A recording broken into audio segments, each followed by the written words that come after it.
Today is the start of the Week of Prayer for Christian Unity. It concludes on January 25th, the Solemnity of the Conversion of St. Paul, with the Holy Father celebrating a vespers service. EWTN Vatican Bureau Chief Andreas Thonhauser has more.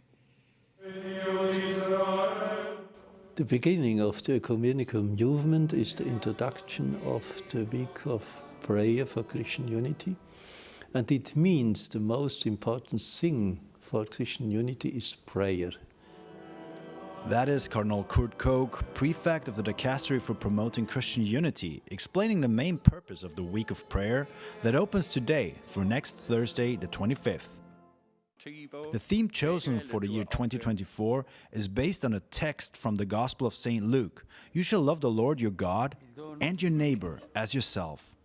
The theme reflects the connection between love of God and love of neighbor, with a particular concern for challenging the boundaries of who is considered neighbor. The fundament of this issue we see in the high priestly prayer of Jesus in the 17th chapter by John.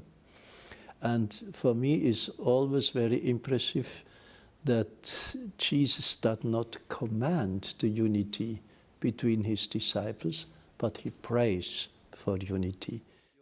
But at times, praying together can present difficulties, especially when the faithful don't share the same background.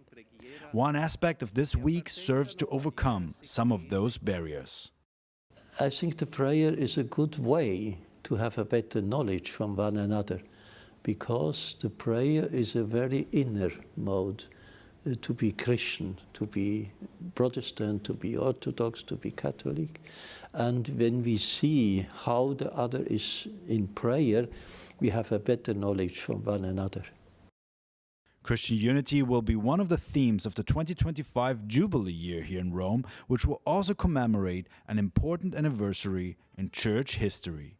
This is the Holy Year for the Catholic Church, and it's clear that the Holy Year has always the issue and the theme of conversion. And I think we must also have a conversion to unity. And during 2025 we have also this commemoration of the First Council of Nicaea. This council has happened in a time when the Church was not wounded by so many divisions and splits in the history.